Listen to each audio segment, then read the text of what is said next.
June 16, 1815.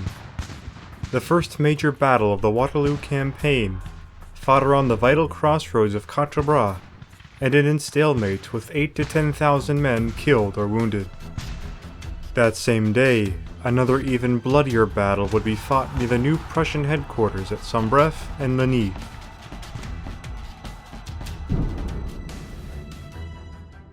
The French were led by the notorious Emperor himself, while the Prussians counted on the 72-year-old Gebhard Lebrecht von Blucher, known to his men as Marshal Forwards, for his aggression. These two battles would lead to arguably the most decisive confrontation of the whole century.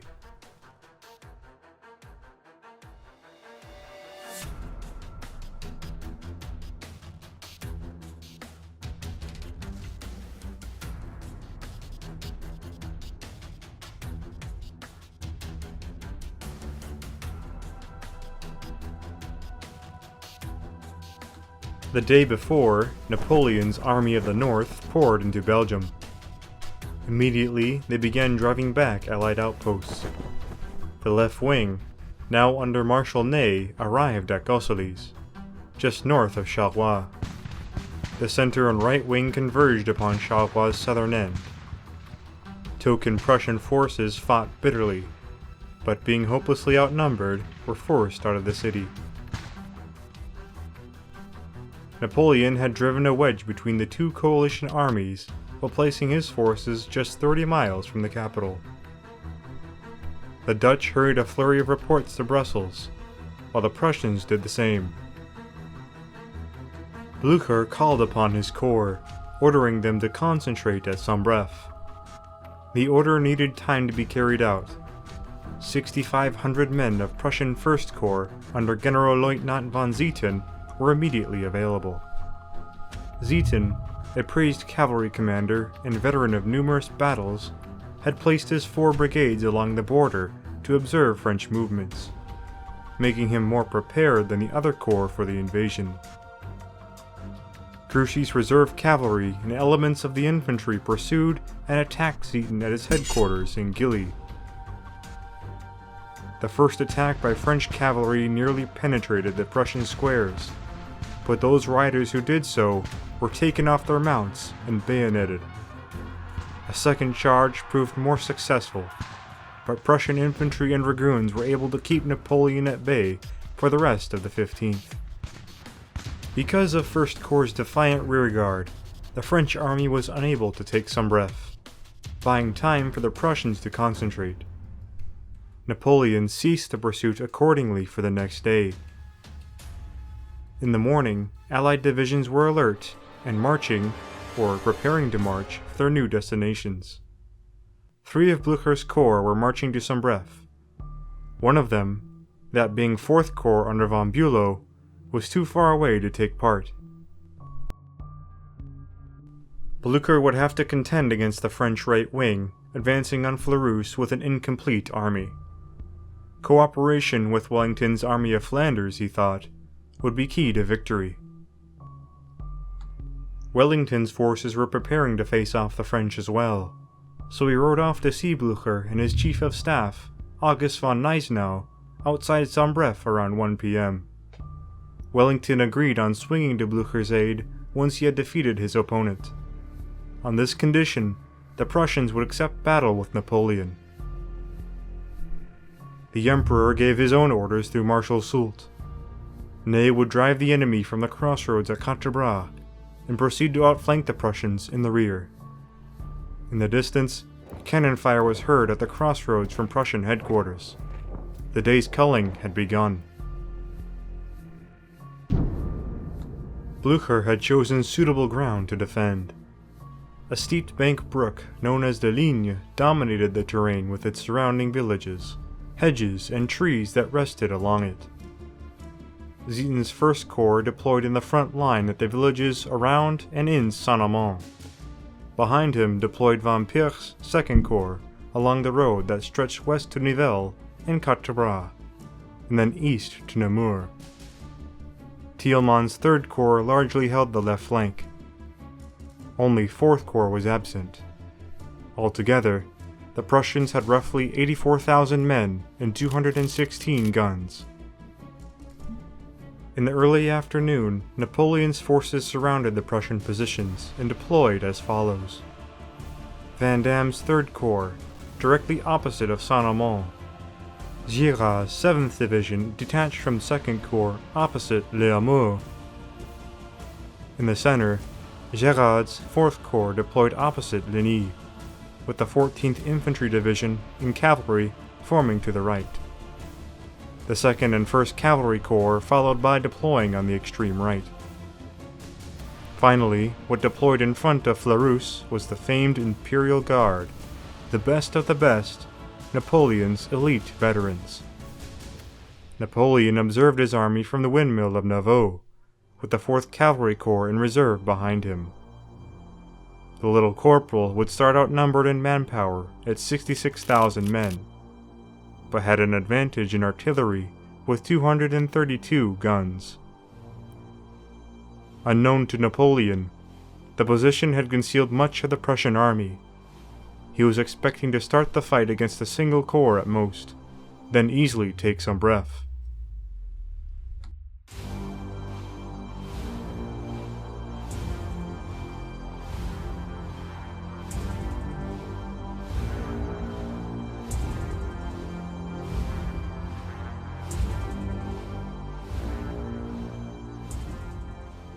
At 3 p.m., Vandam would commence the first move of the day on Saint-Amand. Le Fol would go first with his 8th Division. He read the Emperor's proclamation to the men, wishing them to show their courage and destroy the enemy. The Prussians will be crushed as they were at Jena. Thiers would deploy ahead of the main columns, provoking a response from Prussian sharpshooters and artillery. The French cannon responded with just as much thunder. Nonetheless, the French pressed on.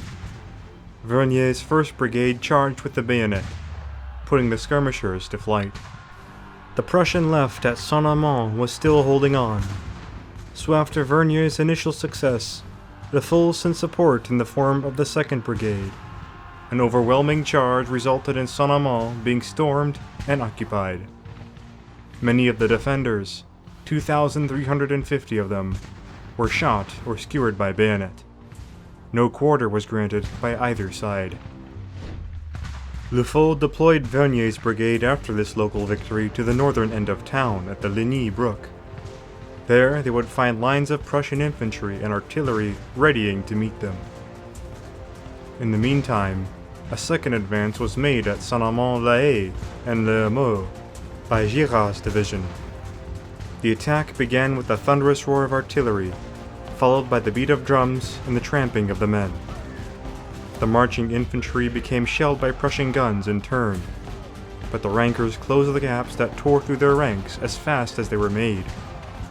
The tirailleurs fire and superiority in numbers drove the Prussian skirmishers. A more determined stand was made by the 29th Infantry Regiment inside La Haye. However, this didn't last long, and under immense pressure, the regiment evacuated the hamlet.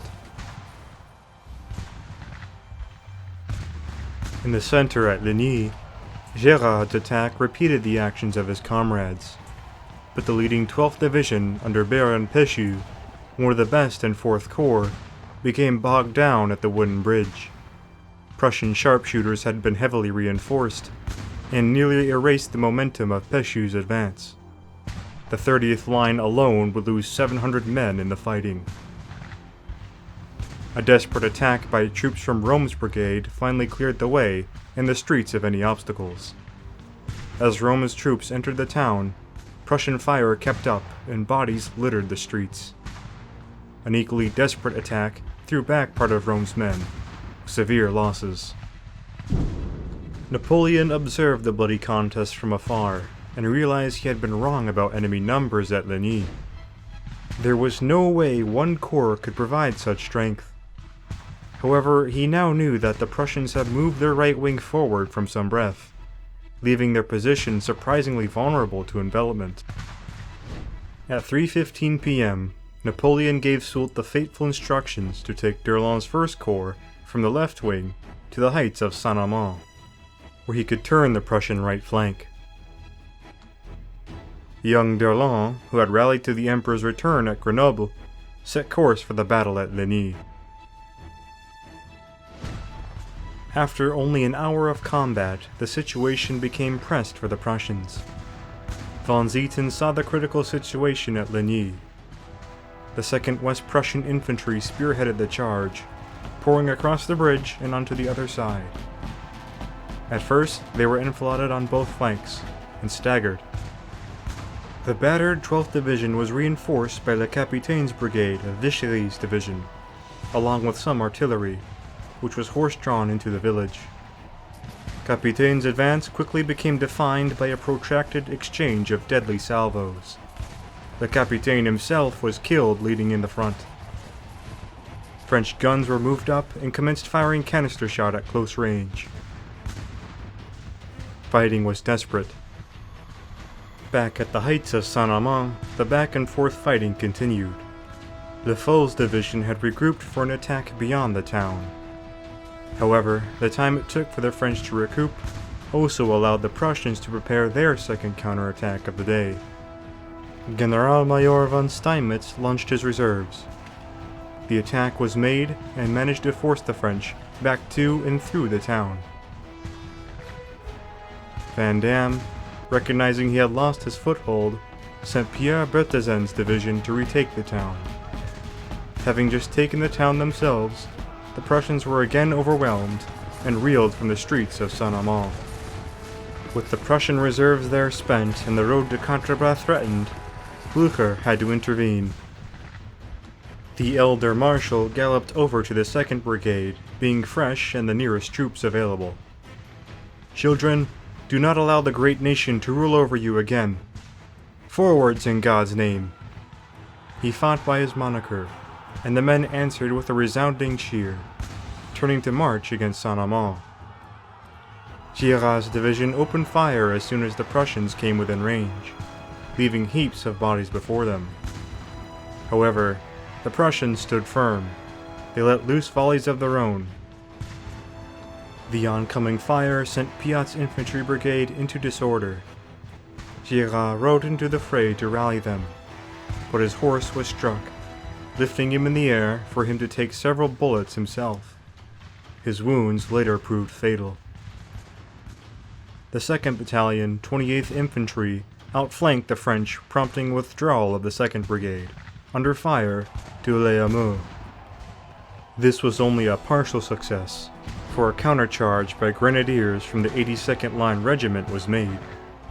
While fighting in the June heat in winter coats to help the officers blend in, the Prussians suffered immense losses. The disguise was ineffective. Their commander, Major von Brachenhausen, had been killed. Hours ago, at 3:30 p.m., the protracted back-and-forth fighting at Saint-Amand and Ligny compelled Napoleon to send for reinforcements.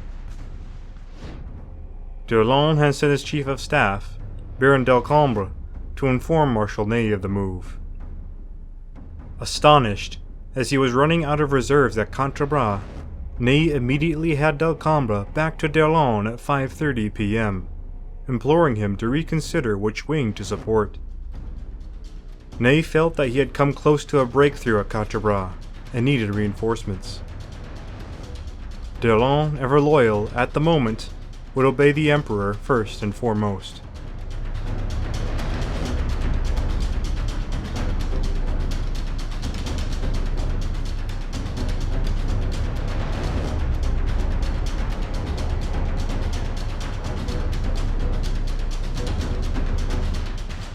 Seeing the left flank of the forces at Saint-Amand exposed, Van Damme dispatched Habert's 10th Division to the rescue.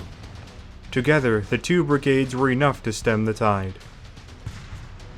Only shortly after, von Pierre I's 2nd Corps troops were sent to the front. These troops consisted of 5th and 7th Brigades, with the reserve cavalry, intending to advance on La Haye. Pierre, due to the undulating terrain, was unable to coordinate such a move quickly enough. His 5th Brigade advanced too far forwards, allowing Habert's division and the divisional artillery to attack. In a short matter of time, the 5th Brigade was mauled, retreating to Vagnolay, making the other two elements halt before it. Only a detachment of Jaegers saved the village from capture.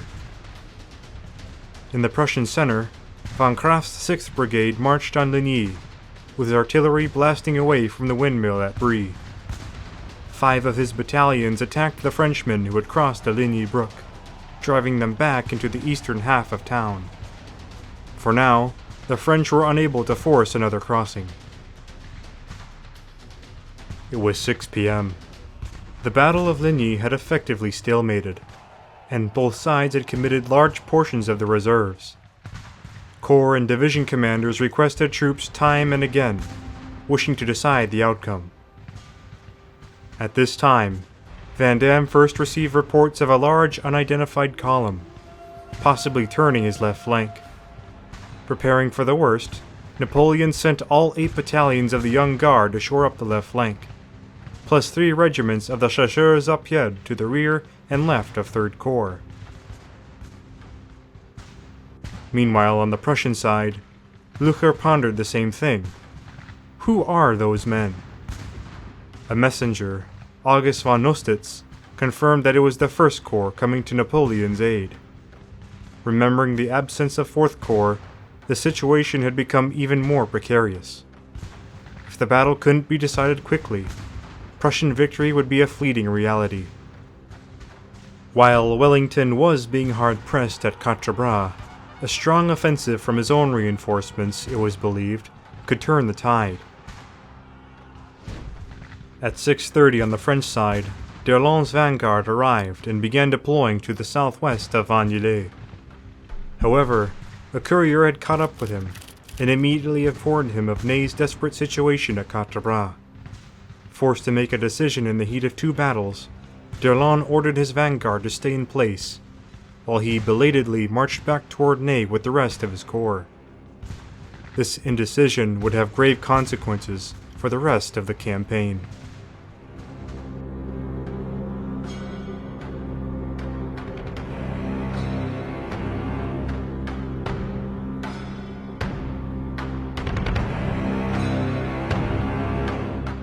A half hour later, at 7 p.m., another effort was carried out by the 5th Brigade. The Young Guard advanced upon Les Amours, driving back the renewed effort by the 5th Brigade. Inspired by their success, the battered infantry of the 7th and the fresh troops of the 4th Divisions, along with cavalry from 1st Corps, advanced on La Haye. Blucher reinforced it with battalions from the 6th and 7th Brigade in response. However, the overconcentration of now 30 battalions and 50 squadrons of horse on the right flank would leave the center at Ligny dangerously exposed. It was a gamble. Napoleon had orchestrated much of this, and continued to do so. To Napoleon, the opportunity was clear for a commitment of the Imperial Guard. The Prussian center would be the victim of this hammer blow. A thunderstorm began booming over the battlefield as a French Grand Battery banged away, hammering the Prussians sheltering among Ligny. The incoming fire was so hot that Donnersmarck pulled out his entire 4th Brigade to the Bois de Loup, leaving Ligny dangerously undermanned. At 8 p.m., Napoleon accompanied the Imperial Guard to battle, supported by Delort's cuirassiers. Prussian artillerists blasted the ranks open, but the Guard only quickened their step, forcing their way on to the opposite bank. Prussian 3rd, 4th, and 6th Brigades were driven back to the heights of Brie. Just as they saw the French emerge from Ligny, Blucher's staff almost immediately came under fire from the Grand Battery. In a desperate bid to allow the infantry to reform, the Westphalian Landwehr cavalry charged the guardsmen. However, the infantry were already formed into square. Each repeated attack proved fruitless. Now it was time for the unnerved Prussians to form square, as French cuirassiers countercharged. For a moment, the young men held firm in the face of such an onslaught. Then the heavy cavalry of the Guard took their turn and crashed into the Prussian ranks. Finally, the infantry fled further toward Brie. The cavalry regiments of von Röder's division were thrown in for another desperate effort. At the head of the 1st West Prussian Dragoons was Blucher himself. A countercharge by overwhelming numbers of cuirassiers met and mauled 2 of the regiments. As Blucher withdrew, his horse was struck by 2 musket balls, pinning the old marshal to the ground as it fell. Graf von Nostitz dismounted, his horse also having been wounded, and rushed to his aid. Cuirassiers, engulfed in the elan of a charge, unknowingly galloped by the 2 men. Reinforcements from Truskov's brigade came to the rescue, compelling the cuirassiers to briefly retire. Relatively out of danger, Nostitz and Blucher began the 3-mile trek to true safety. Command of the army of the Lower Rhine fell onto Gneisenau's shoulders. It was clear to him that the battle had been lost, and he ordered a retreat.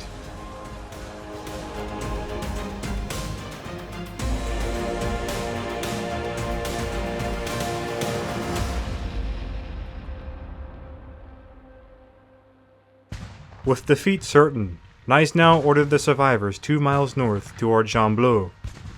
As the brigades collected their scattered battalions and left as orderly as was possible, Thielmann's 3rd Corps, engaged largely in skirmishing with their opponents the whole day, made their stand at Sombref against the 14th Division that hurled toward them, holding them just long enough for darkness to veil the retreat.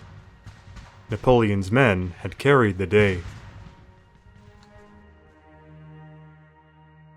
The wounded groaned. Others cried out for water. The eerie silence of night was replaced with an almost collective, hellish howl of the aftermath. In just one day, 2 major battles had been fought within just 7 miles, or roughly 11 kilometers from each other, and the toll was immense. French casualties amount to anywhere from 8,300 to 12,000 killed, wounded or missing. Prussian losses are more than doubled.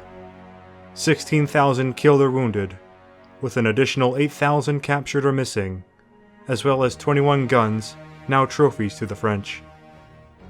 The situation is so confused that many thought Blucher had been captured during the battle's climax.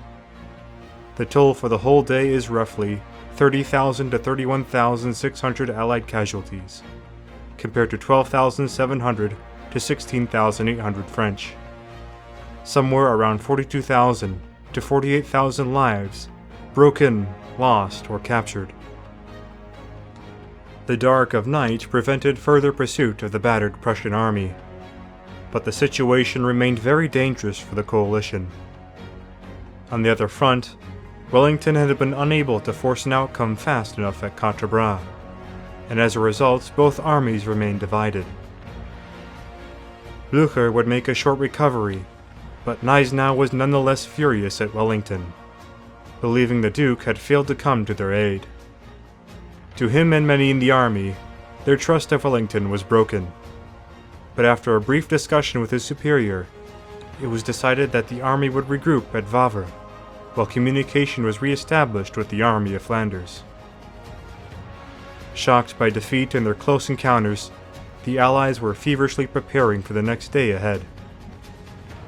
While the uniting of his opponents was still not out of the question, Napoleon had defeated an enemy that outnumbered him and relied on a strong defensive position. It was a major victory. However, fate had already decided something for him. Such a victory would prove to be his last.